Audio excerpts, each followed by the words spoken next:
એક જ લક્ષ, એક જ આધાર અમારો, બસ બીજો આધાર જ નહીં, એક જ માં તમારો, એ શબ્દ ઉપર આગળ વધે જાઓ, જો પછી એનો આનંદ. વારંવાર યાદ કરીએ, ખોટા વિચારો કરવા એના કરતાં માનું સ્મરણ કરીએ. સ્મરણ કરવામાં પણ તમારું મન આમ તેમ ભટકે નહીં. જય માં વિશ્વંભરી. આજે શિવશક્તિ સ્વયં આપણી સાથે છે, પરંતુ આપણે મોહમાયામાં એટલા બધા આંધળા થઈ ગયા છીએ, મોહમાયાનો એટલો બધો અતિરેક આપણામાં થયો છે કે આપણે એને ઓળખી શકતા નથી. કોઈ પણ વસ્તુનો અતિરેક થાય ને એટલે આપણે મોહ ઉત્પન્ન થાય. પછી એ જ્ઞાનનો હોય, ધનનો હોય કે રૂપનો હોય. ધનના આપણે અતિરેકથી અભિમાન આવે છે, જ્ઞાનના અતિરેકથી પણ અભિમાન આવે છે, અને રૂપના અતિરેકથી પણ અભિમાન આવે છે. સંસ્કૃતમાં એક સરસ મજાનું વાક્ય છે કે અતિ સર્વત્ર વર્જ્યતે, કે દરેક વસ્તુનું અતિરેક છે ને એ ટાળવું જોઈએ.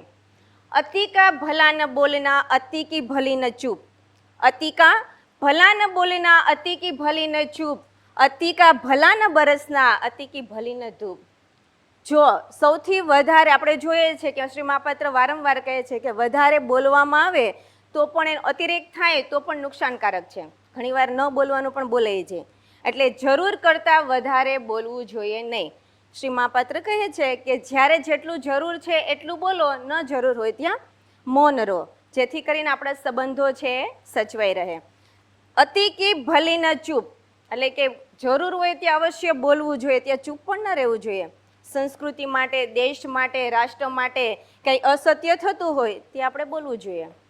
અતિકા ભલાના બરસના, એટલે કે જો અત્યારે વરસાદની સિઝન છે, વર્ષા ઋતુઓ છે, તો આપને ખબર છે કે વરસાદ જો સપ્રમાણમાં આવે, જરૂર હોય એટલો આવે તો આપણા પાકને અને પ્રકૃતિને નુકસાન ના થાય. પણ અતિવૃષ્ટિ થાય એટલે કે જરૂર કરતાં વધારે આવે તો હંમેશા નુકસાનકારક હોય છે. અતિકા ભલા ન ધૂપ, એટલે કે જે તડકો છે એ વધારે આવે તો પણ નુકસાનકારક છે. સૂરજ દેવતા વધારે આપણા પર તપે તો આપણા માટે, પ્રકૃતિ માટે નુકસાનકારક છે. આપણે એવા જમાનાની અંદર આજે જીવીએ છીએ કે આપણે અનેક પ્રકારની ટેકનોલોજીનો આજે વિકાસ કર્યો છે, એટલે કે એનું સંશોધન કર્યું છે. ટીવી છે, મોબાઈલ છે, ફોન છે, એટલે કાર છે, એસી છે, કે ઘણી બધી ટેકનોલોજીનો આપણે ઉપયોગ કરીએ છીએ. પણ એનો અતિ ઉપયોગ કરવામાં આવે, આપણે ઘરે એસીનો ઉપયોગ કરીએ છીએ કે જરૂર હોય એટલો ઉપયોગ કરીએ તો વાંધો નથી, પરંતુ જરૂર કરતાં વધારે જો અતિરેક એનો કરવામાં આવે તો એ નુકસાનકારક છે. એમાંનું એક ગેજેટ એટલે કે મોબાઈલ ફોન, કે જે 24 કલાક આપણી સાથે રહે છે, કે જેનો આપણે મહાપાત્ર વારંવાર કહે છે કે જો સારી રીતે ઉપયોગ કરવામાં આવે તો આપણા માટે ફાયદો છે, અને જો એનો દુરુપયોગ કરવામાં આવે તો આપણા માટે નુકસાન છે. મોબાઈલ ફોન છે એ શ્રી મહાપાત્ર શું કહે છે, શું છે તે? રાક્ષસ છે, ભૂત છે, બરાબર. તો એનો ઉપયોગ જરૂર પૂરતો જ કરવો જોઈએ. હું વારંવાર શ્રી મહાપાત્ર કહે છે મોબાઈલ એક રાક્ષસ છે, જેના કારણે આપણી શરીરની 80 વસ્તુ એ ખાઈ જાય છે. સૌપ્રથમ આપણે જોઈએ તો કે બુદ્ધિ ખાઈ જાય છે. કેવી રીતે ખબર પડે? તો કે આપણી વિચાર શક્તિ ઓછી થઈ જાય છે. આપણે વિચારતા હોય એ વિચાર આપણે આવતા નથી. આજે આ ટેકનોલોજી એવી છે, મોબાઈલ ફોન એવો છે જેના કારણે આપણે વિચારવાનું છે, વિચારતા નથી. કાંઈ પણ જરૂર હોય તો તરત આપણે મોબાઈલ ફોનનો યુઝ કરીએ છીએ, અને એમાંથી એ શોધી અને આપણે એને લઈ લઈએ છીએ આપણા ઉપયોગ માટે. એ આપણા માટે નુકસાનકારક છે, કારણ કે આપણો બુદ્ધિનો વિકાસ થતો નથી. બીજી વસ્તુ છે કે આંખને ખાઈ જાય છે. શા માટે? કઈ રીતે? તો કે આંખોથી સતત એ મોબાઈલ ફોનને જોવામાં આવે, ટેકનોલોજીનો ઉપયોગ કરવામાં આવે તો આંખને પણ નુકસાન થાય છે.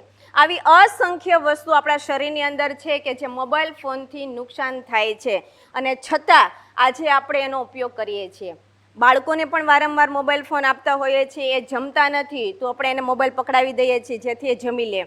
એ ભણતા નથી તો પણ આપણે એને મોબાઈલ ફોન આપીએ છીએ કે જેમાંથી એ સંશોધન મીન્સ કે એ લઈ અને એમાંથી એ ભણી શકે. કારણ કે માતા પિતાને આજે બાળક માટે ટાઈમ નથી કે એને લખાવી શકે, કાંઈ કાર્ય કરાવી શકે. ડાયરેક્ટલી મોબાઈલ ફોનથી આપણે કાર્ય કરાવી દઈએ છીએ. મોબાઈલ ફોન થકી આજે એટલા નુકસાન છે ને એટલા ફાયદાઓ પણ છે. ફાયદાઓ એ છે કે આપણે કોઈ બી જગ્યાએ જતા હોય અને ક્યાંય અટવાયા હોય તો મેપ દ્વારા આપણે રસ્તો શોધી શકીએ છીએ. બેંકના કાર્યો છે ઘર બેઠા આપણે કરી શકીએ છીએ, કે ત્યાં જવા માટે આપણો સમય બગડતો નથી. ઓનલાઈન ટિકિટનું બુકિંગ કરાવવું છે તો એ ઘર બેઠા કરી શકીએ છીએ. બસનું ટિકિટનું બુકિંગ કરાવવું છે તો પણ કરી શકીએ છીએ. અને આજે એ ફાસ્ટ જમાનો આવી ગયો છે કે આપણે ખાવાનું પણ ઘર બેઠા મંગાવી શકીએ છીએ.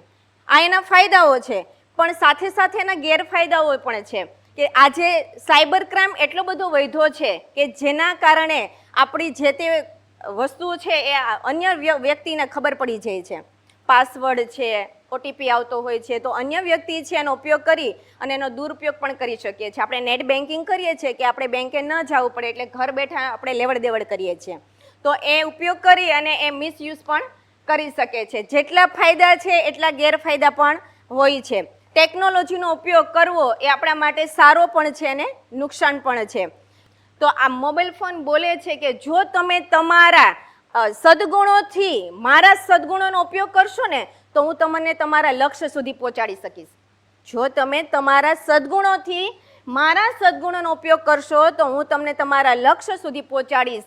પરંતુ તમારા દુર્ગુણોથી જો તમે દુર્ગુણોનો ઉપયોગ કરશો, મારા દુર્ગુણોનો ઉપયોગ કરશો તો તમને હું બરબાદ કરી દઈશ. આ મોબાઈલ ફોન બોલે છે. તો આ મોબાઈલ ફોનથી આપણે બચીએ, જરૂર હોય એટલો ઉપયોગ કરીએ અને શ્રી મહાપાત્ર કહે છે એમ બાળકોને આપણા મોબાઈલથી દૂર રાખીએ. જય મા વિશ્વભરી.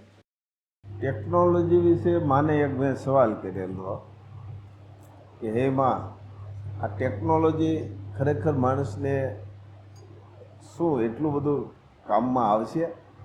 ત્યારે માએ કીધેલું, ખરેખર આ ટેકનોલોજી જો જરૂરિયાત પૂરતી જો ઉપયોગ કરશે ને તો એમાં વાંધો આવશે નહીં. જો જરૂરિયાત કરતાં વધારે જો ઉપયોગ કર્યો તો આ ટેકનોલોજી એને ખાઈ જશે, ખતમ કરી નાખશે. એટલે ખાસ ધ્યાન રાખજો, જેટલી જરૂરિયાત હોય એટલો જ ઉપયોગ કરજો. આપણે પણે ફરવા જઈને બધી ટેકનોલોજીનો જ ઉપયોગ કરીએ છીએ ને. તો બધીએ આપણે જન્મેલા છો, તમે બધીએ જન્મેલા છો. એકે સ્થળ એવું બાકી નથી કે ત્યાં જન્મ ન લીધો હોય. જે સ્થળ પર છો એ સ્થળનો આનંદ માણો ને. અહીંયા જવું ને અહીંયા જવું ને અહીંયા જવું, અને જઈને હું અને આજનું વાતાવરણ, પાણી ફેર થાય, વાતાવરણ ફેર થાય, ખાવા ફેર થાય. શરીરને હાંસવું ખોટી રીતે જ્યાં ત્યાં ક્યાંય જવાની જરૂર નથી. તમારા શરીરનું તમે ધ્યાન રાખો, નકર આ સમય બહુ ભયંકર છે. એ પણ એક સવાલ કર્યો હતો, એમાં એક સમય એવો તો રામ વખતમાં યુદ્ધ થયા, કૃષ્ણ વખતમાં, અને યુદ્ધ થતા જ આવ્યા ને, તો આ વખતે શું થાય એમ? ત્યારે માએ કીધેલું, રોગથી અને ભોગથી ક્લાસ થઈ જશે. રોગ અને ભોગ. અને આજે શું થઈ રહ્યું છે? એટલે ખાસ ધ્યાન રાખજો, રોગમાં ને ભોગમાં ક્યાંય તમે ભરાશો નહીં. એટલે કે આ વસ્તુથી દૂર રહેજો, રોગથી ને ભોગથી. રોગ કેવી રીતે આવે? તો કે ખાણીપીણીથી. તો ખાણીપીણી એવી ખાજો કે શરીરને અનુકૂળ હોય, વાતાવરણ અનુકૂળ હોય તેવો જ ખોરાક ખાજો. ભોગ એટલે ખોટું આ જોઈએ ને આ જોઈએ ને આમ જોઈએ ને તેમ જોઈએ, એમાંથી ને પણ બચજો. કંઈ કામમાં આવતું નથી એની પાછળ. એક ખાસ ધ્યાન રાખજો, તમારું તમારા જીવાત્માનું કલ્યાણ કરી લેજો. આ શરીર પણ તમારું નથી. છેલ્લે ગમે એટલું હોય, છેલ્લે તો મેકીને જ જવાનું. તો એક સરસ મજાની આપણને અત્યારે એક તક મળી છે, એક રસ્તો મળ્યો છે. તો આ રસ્તાનો ઉપયોગ કરજો, બીજાને ઉપયોગ થાય. બીજાને એમ નહીં, મારે જરૂરિયાત છે. કોઈ પણ સારો શબ્દ ગમે ત્યાંથી મળ્યો હોય તો એ આને જરૂર છે એ ન વિચારો, મારે જરૂર છે આ વિચારજો. મારે જરૂર છે, અને મારે જરૂર છે આવશે ને બહુ આનંદ આવશે. આજ બધાની વૃત્તિ એક જ થઈ ગઈ, મારે જરૂર નથી, આને જરૂર છે. એ કે મારે જ રેડી છે, આને જરૂર છે. પ્રશ્ન ખતમ થતા નથી. એનું કારણ શું? કે મારે જરૂર નથી, આને જરૂર છે. એ કાઢી નાખો. એને જરૂર હોય તો ભલે, પણ મારે તો અત્યારે જરૂર જ છે. તો પ્રશ્ન ખતમ. એટલે જ આપણે એકવાર વાત થઈ ને, આ શરીર પણ એક સરસ મજાની મેં આખી ટેકનોલોજીથી બનાવેલું છે. એને વ્યવસ્થિત રાખો. તમે 4 વ્હીલ લીધી હોય તો એને કેમ સારું પેટ્રોલ નાખો, ટાઈમે સર્વિસ કરી નાખો, અમુક ખાડા ખડિયામાંથી ધીમે આંકો, આ બધું કરો ને, કેટલું કેટલું ધ્યાન રાખો.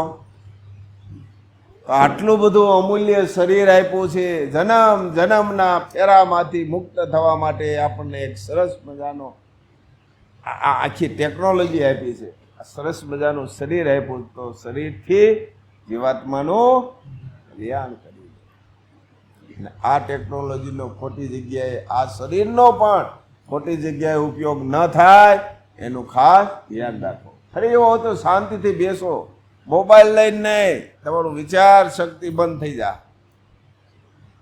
અમુક અંદરની જે ટ્રાન્ઝિસ્ટર હોય ને એ સેલ્સ બંધ થતા જાય. ખાસ ધ્યાન રાખજો. જય માશ.